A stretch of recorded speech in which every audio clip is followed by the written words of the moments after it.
selama 3 tahun. Mereka diasingkan sehingga sampai-sampai mereka hanya makan dedaunan. Kenapa? Karena di Jazirah Arab ini orang-orang Islam pada saat itu diboikot, sehingga nggak bisa berbuat apa-apa. Mau keluar dagang tidak boleh, diasingkan. Bahkan yang selanjutnya ketika berperang, para sahabat juga mengalami luka. Ada yang patah, putus tangannya, ada yang mati, ada yang sakit ini dan itu. Semua dalam keadaan susah. Tetapi sahabat tidak mengeluh. Sahabat radhiyallahu anhu tidak mengeluh, dan dia senantiasa berjuang untuk Allah Subhanahu wa taala. Karena kehidupan ini pada dasarnya adalah menuju kepada keridhaan Allah Subhanahu wa taala. Maka ketika kita melaksanakan amal-amal apapun, kita melakukan sholat karena mencari ridha Allah Subhanahu wa taala, jangan berputus asa. Dan Allah Subhanahu wa taala juga dalam satu ayat mengatakan wala tayasu mir rauhillah. Janganlah kamu berputus asa daripada rahmat Allah Subhanahu wa taala. Ibarat kalau kita kerja saja. Hasilnya serahkan pada Allah Subhanahu wa taala. Kalau kita sholat saja. Hasilnya serahkan pada Allah Subhanahu wa taala. Jadi dalam diri kita ini niat dibetulkan karena Allah Subhanahu wa taala. Setiap perbuatan kita niatkan karena Allah Subhanahu wa taala. Setiap amalan kita niatkan kepada Allah Subhanahu wa taala, sehingga membaiki, membetulkan daripada hati-hati kita. Kalau kita melakukan sesuatu niatkan bukan karena Allah Subhanahu wa taala, maka kita biasa akan ada rasa kecewa. Ada kecewa dalam diri kita. Saya bersedekah karena saya ingin untung dilipatkan 2, 3, 4, 700 kali. Ternyata tidak dilipatkan dari Allah Subhanahu wa taala, akhirnya mutung atau putus asa, akhirnya kamu sedekah. Nah kan, ya apa juga aku sedekah dan juga hasilnya. Padahal itu ujian dari Allah Subhanahu wa taala untuk melihat imanmu. Ya kan? Tapi ketika Allah Subhanahu wa taala terus untuk mengajak dia, menggerakkan hati dia untuk bersedekah, kemudian Allah berikan kepahaman. Oh, ternyata sedekah ini bukan mencari daripada balasan yang didapatkan langsung pada hari itu. Bisa jadi Allah Subhanahu wa taala memberikan kebaikan-kebaikan yang lain yang kita tidak tahu. Nah, kan itu. Kemudian kita mengamalkan sholat, begitu juga. Aduh, sholat. Apa untungnya? Memang sholat itu nggak ada untungnya. Apa sholat untungnya? Capek, ya kan?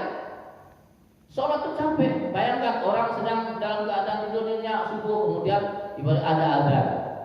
Nah, ketika azan, kemudian wudu, kemudian sholat. Untungnya apa? Tidak ada untungnya. Tidak mendapatkan harta, tidak mendapatkan apa? Tidak akan mendapatkan apa-apa. Yang ada capek, habiskan waktu kita.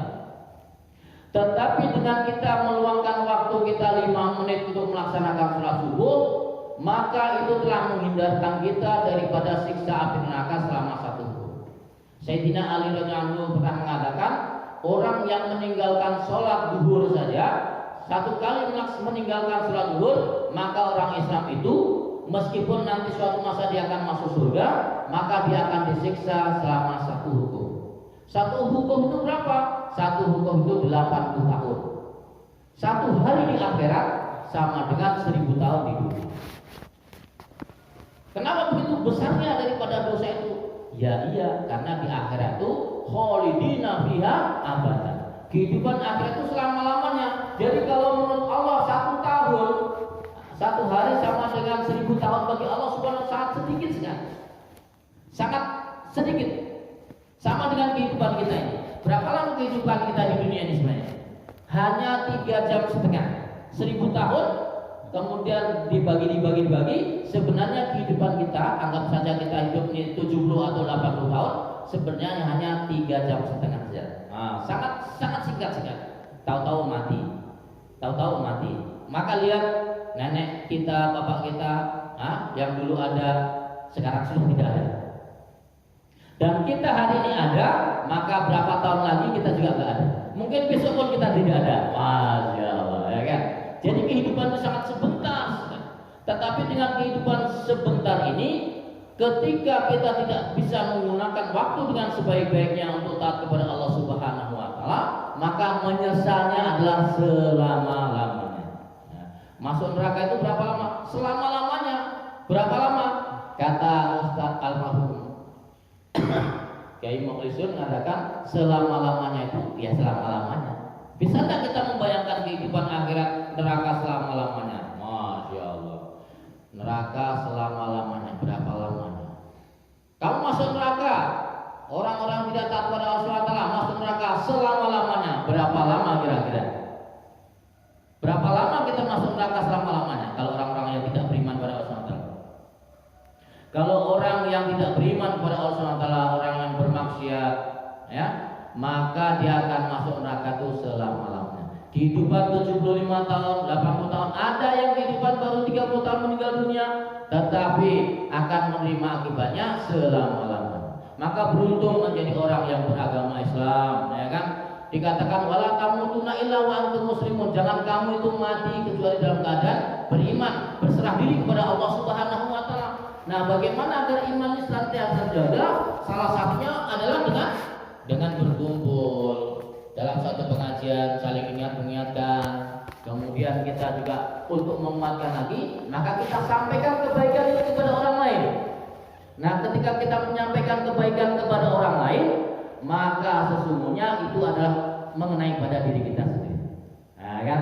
Kalau kita berbicara, sholat, maka tentu dia akan mengingatkan dirinya untuk, aku mengingatkan orang untuk sholat, tapi kenapa aku tidak sholat? Maka dia akan berusaha untuk melaksanakan sholat. Begitu sesuatu yang kita ucapkan, maka sebenarnya untuk diri kita sendiri. Sama dengan seorang guru, kalau guru itu mengatakan, coba kamu berbuat baik pada orang lain, ya.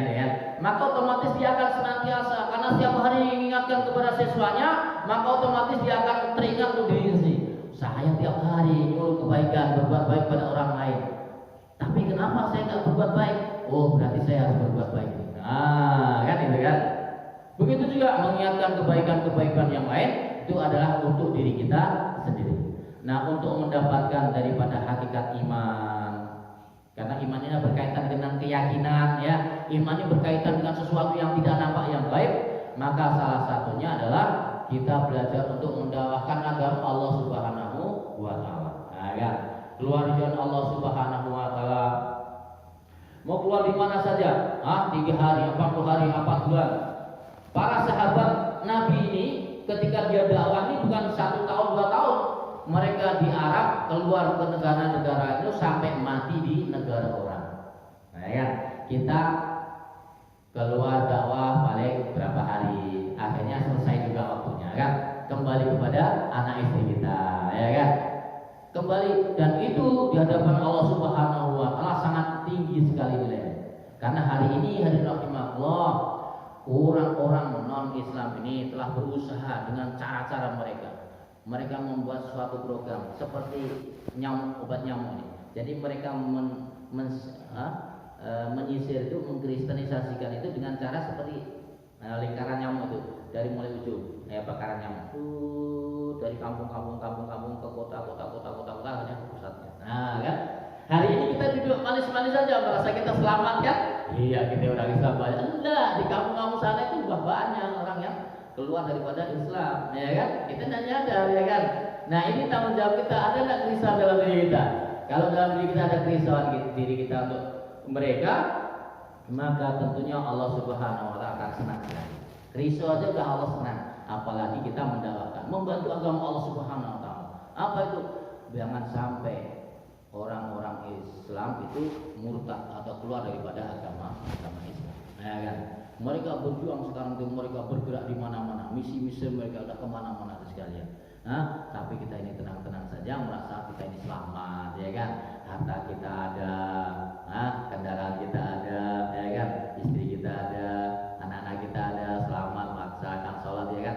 Tidak ada sekalian, ya kan? Ibarat kita ini, kalau hari ini kita punya satu tanaman, satu tanah, di mana kiri kanan kita ini alik, ya, rumput, ilalang yang tinggi, maka ketika kita nanam apapun maka akan binasa. Kenapa?